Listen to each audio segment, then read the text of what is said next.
কেউ যদি বাধ্য হয়ে অপারগ হয়ে সুদের টাকা আনে বা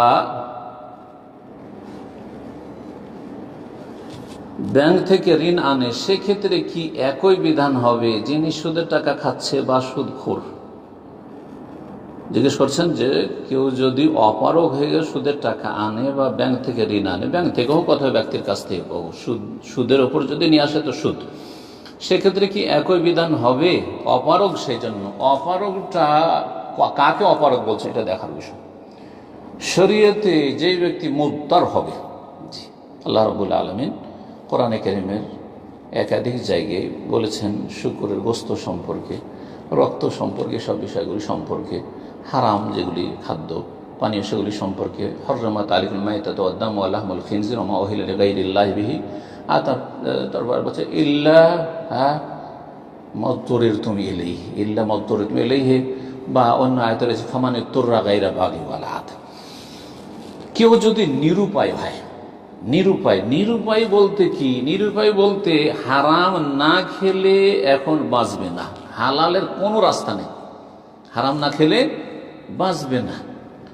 যেমন এমন অবস্থা হয়েছে যে শুকুর বা কুকুর ছাড়া আর কিছু নেই, আর এই শুকুর কুকুর গোশত যদি না খায় বা মৃত পশু মরে আছে, একটা গরু বা ছাগল মরে আছে, এই মৃত পশুর গোশত না খায় তো বাঁচবে না, একেবারে মরে যাবে, 7 দিন 8 দিন হয়ে গেছে অনাহারে। তখন বলবো যে জায়েজ কতটা? গায়রা বাগিন ওয়ালা আদ, সীমা লঙ্ঘন না করে যতটা খেয়ে জানটা বাঁচাতে পারে। 100, 150, 200 গ্রাম খেয়ে যদি সে বেঁচে যেতে পারে, তাহলে সে পেট পুরে খেতে পারবে না। এখান থেকে এখন সুদের টাকা, সুদের ওপর টাকা নিয়ে সে খাওয়া, বা নিজে নিরুপায় হলে, নিরুপায় কখন? নিরুপায় একটা ব্যবসা করছি টাকা পয়সা নেই, একটা বাড়ি করছি টাকা পয়সা নেই, এরকম না।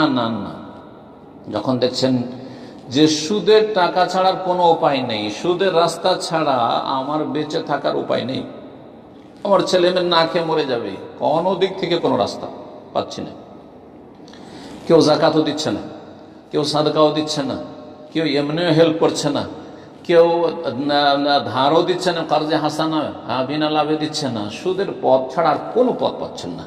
তাহলে শুকুর কুকুরের গোশত খাওয়ার চাইতে সুদের টাকাটা নিয়ে আসলেন, যদিও একই রকম হুকুম, আর নিয়ে আসার পরে অতটা নিলেন যতটা নিলে এখন আপাতত বেঁচে যাবে।